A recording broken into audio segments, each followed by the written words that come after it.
আসসালামু আলাইকুম দর্শক, তোরাস মিনি কিচেনে সবাইকে স্বাগতম। আজকে আমি দুধ পিঠা রেসিপি আপনাদের মাঝে শেয়ার করব। 5 মিনিটে আপনারা এই দুধ পিঠাটি তৈরি করে নিতে পারবেন। রুটি বানার ঝামেলা ছাড়াই আপনারা খুব সহজে এই পিঠাটি দুধে ভিজে নিলে ঘরের মধ্যে একদম দুধ পিঠার স্বাদ হবে এবং আপনার কোনো পরিশ্রমই হবে না। আমি বাজার থেকে এই পিঠাগুলো কিনে নিয়ে এসেছি। দেখতে পাচ্ছেন পিঠাগুলো কত সফট এবং কত নরম তুলতুলে হয়েছে। এটা শুধু আমি দুধে ভেজাবো। শুধু মাত্র 5 মিনিটে আপনারা এই দুধ পিঠাটি তৈরি করে নিতে পারবেন বেলাবেলি ঝামেলা ছাড়াই। দেখতে পাচ্ছেন পিঠাগুলো কত ফুলকো ফুলকো হয়েছে এবং পিঠাগুলো অনেক সফট ছিল। আপনারা বাইরে খালা কিংবা মামা দোকান থেকে এগুলো কিনে নিয়ে এসে খুব সহজে বাসায় এই দুধ পিঠাটি তৈরি করে নিতে পারবেন। খেতে হবে একদম ঘরোয়া স্বাদের মতো। এখানে আমি 1 কেজি দুধ নিয়েছি। দেখতে পাচ্ছেন দুধটি আমি এই রাইস কুকারে জাল করে নিব। দুধটি একটু হালকা ঘন করে জাল করে নিতে হবে। আমি দুধটি এখানে ঢেলে দিচ্ছি। খুব অল্প উপকরণ দিয়ে খুব সহজে এই দুধ পিঠাটি তৈরি করে নিতে পারবেন। শীত চলে এসেছে, দুধ পিঠাটি শীতের সময় খেতে খুব চমৎকার লাগে।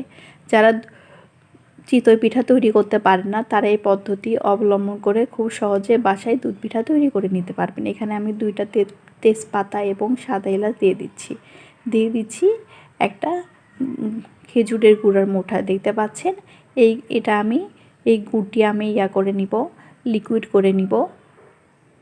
এখানে আমি 2 কাপ পানি দিচ্ছি। গুড়টি সুন্দরভাবে জাল করে নিতে হবে।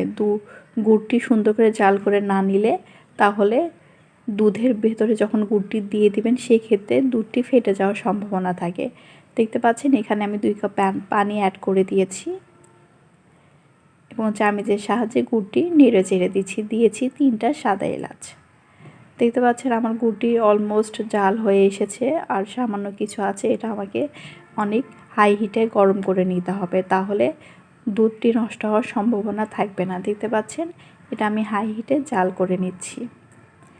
যারা এই পিঠাটি তৈরি করতে পারেন না তারা এই চোরা বুদ্ধি করে এই দুধ পিঠাটি খুব ঘরোয়াভাবে তৈরি করে নিতে পারবেন কোনো পিঠা তৈরি ঝামেলা ছাড়াই। দেখতে পাচ্ছেন আমার গুড়টি হয়ে গিয়েছে। এ পর্যায়ে আমার দুধটিও জাল হয়ে গিয়েছে। আমি গরম দুধেই পিঠাগুলো দিয়ে দিচ্ছি। এখানে আমি 10টা চিতই পিঠা নিয়ে এসেছি। গরম অবস্থায় আমি পিঠাগুলো দুধের ভেতরে দিয়ে দিচ্ছি, তাহলে পিঠাটি নরম তুলতুলে হবে এবং শক্ত ভাবটি থাকবে না। দেখতে পাচ্ছেন আমি এখানে পিঠাগুলো দিয়ে দিচ্ছি এবং চামচের সাহায্যে হালকাভাবে নেড়ে চেড়ে দিচ্ছি। বেশি জোরে নাড়া যাবে না, সেক্ষেত্রে পিঠাটি ভেঙে যাওয়ার সম্ভাবনা থাকে। আমি এটা ঢেকে দিয়েছিলাম। 10 মিনিট পর ফিরে আসছি। দেখতে পাচ্ছেন দুধটি হালকা গরম আছে। আমি হাত দিয়ে এটা চেক করে নিচ্ছি। এই পর্যায়ে আমি খেজুরের গুড়টি ঠান্ডা করে নিয়েছি। খেজুরের গুড়টি ঠান্ডা করে দিতে হবে। যদি ঠান্ডা করে না দেন সেই ক্ষেত্রে দুধটি ফেটে যাওয়ার সম্ভাবনা থাকবে। আমি খেজুরের গুড়টি একদম ঠান্ডা করে নিয়েছি এবং পিঠার ভিতরে দিয়ে দিয়েছি। দেখতে পাচ্ছেন খুব সিম্পলভাবে দুধ পিঠাটি তৈরি করে নিতে পারবেন। যারা চিতই পিঠা বানাতে অলসতা কিংবা চিতই পিঠা করতে পারেন না তারা এই পদ্ধতিতে অবশ্যই আপনারা দুধ পিঠা যদি করেন তাহলে কোনো ঝামেলা ছাড়াই আপনারা এত সুস্বাদু পিঠাটি তৈরি করে নিতে পারবেন। প্লিজ আমার ভিডিওটি ভালো লেগে থাকলে অবশ্যই লাইক কমেন্ট শেয়ার করতে ভুলবেন না। সবাই আমার জন্য দোয়া করবেন। আর এই পদ্ধতিটা আপনারা অবশ্যই খেয়াল রাখবেন, ঠান্ডা করে গুড়টি মিক্সড করতে হবে, তাহলে আপনাদের দুধটি নষ্ট হয়ে যাবে না। দেখতে পাচ্ছেন আমার মাশাআল্লাহ পিঠাটি কত চমৎকার হয়েছে এবং খেতেও হয়েছে অনেক সুস্বাদু।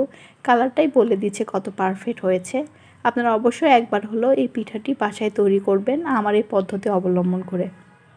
প্লিজ আমার ভিডিওটি ভালো লেগে থাকলে অবশ্যই লাইক কমেন্ট শেয়ার করতে ভুলবেন না। সবাই ভালো থাকবেন। আসসালামু আলাইকুম। আল্লাহ হাফেজ।